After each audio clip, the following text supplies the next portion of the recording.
my mum is probably more like Lorraine. We kind of can talk very honestly about a lot of stuff, which is such a relief. Most parents have kind of, what's the word? Love that's not unrequited. It would not be unrequited. Unconditional love. That's the one. That's the one. I think it was unrequited love with your parents.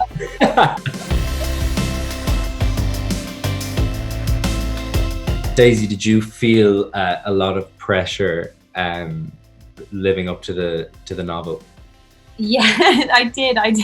I felt such an amount of pressure. I think, she's just like you. We are so in love with those characters and we care so much about them and are such big fans of the book. So I definitely felt a lot of pressure to try and get that character right, because I think Marianne is quite a complicated person and very nuanced, and there's a large amount of her that I really completely connect with and can completely understand, and there's a large amount of her that I just haven't got access to. So I did feel a lot of pressure. What about you?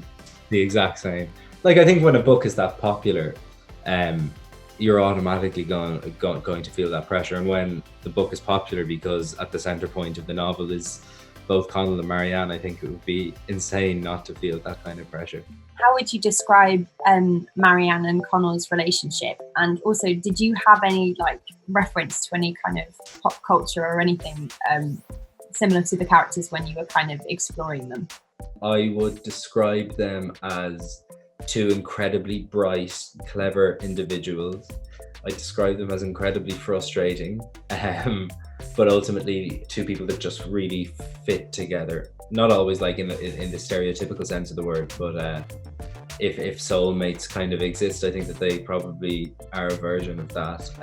I actually don't think I could equate Connell and Marianne to anybody out there in pop culture. What about you? I think it's such a unique thing when you read the book. It feels very sort of unique, that sort of relationship. I think afterwards, having watched stuff like when I watched Blue Valentine, sort of similar in the way that it displays a relationship both at its ultimate best but also at its ultimate worst, and I think Marianne and Connell's relationship goes through all of that kind of tumultuousness over those years. So I'd say, yeah, that was something I kind of was like, I see quite a lot of them in that relationship, but yeah, not beforehand. Daisy, do you think that obviously Connell and Marianne struggle with their identity, but do you think that's something that's specific to their age demographic or where they're from and where they live? I'd say that's why the book is so and the story is so sort of popular with people, because I think it's such a truthful depiction of that kind of struggle with identity that everyone goes through from 18 to 22.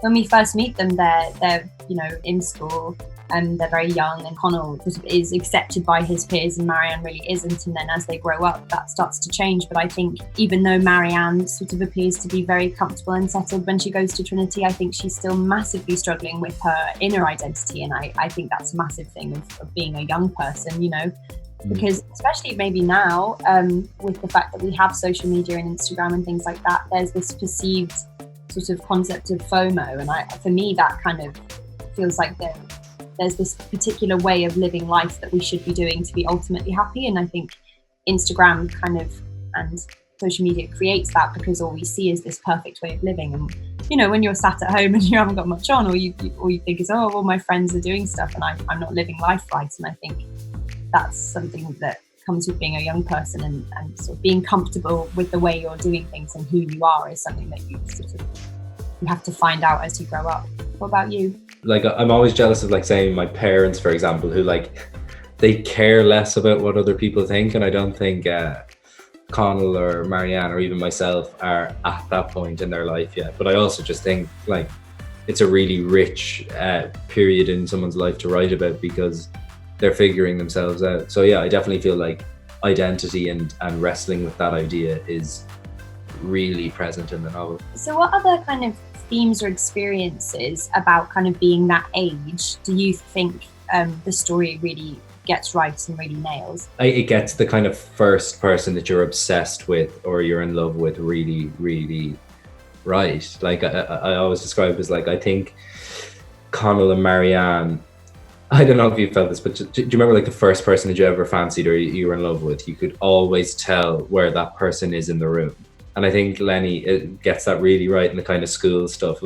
you always feel the absence or the presence of each other in the scenes. And I think that that kind of intoxicating time when you just want to absorb the other person, I think the show, I think, gets it really right. You? I completely agree. I'd say it is that, isn't it? It's the kind of it's the first flush of love and the slightly hysterical like excitement. Yeah. Marianne especially, I think when we first meet her, she has this quite low opinion of herself. She sort of feels she's someone who's not worthy of love, and I think there's a wonderful kind of limbo period where they're first together, where she starts to imagine that maybe she could fit in and be accepted. And I think that's something I relate to when you know someone loves you who you think's amazing, suddenly you're like, oh, maybe I am. Or Yeah. So Days, what do you think is unique about this show in terms of how it portrays intimacy and love between like two young people? I would say it's unique because I think, I guess particularly with the intimacy part of it, there is no kind of attempt to shine a kind of soft, glowing golden light on it. It's very kind of raw and realistic and quite messy and awkward at times. And I think it's a really healthy depiction of what intimacy between two people looks like. Because often when we watch TV and film or even read stories, it's these massive dramatic moments that feel very unrelatable to what the reality is. And it's really refreshing to see, for example, their sort of first time together scene, that it is incredibly awkward and a bit fumbly and giggly, and they both kind of, aren't sort of smooth in the sense.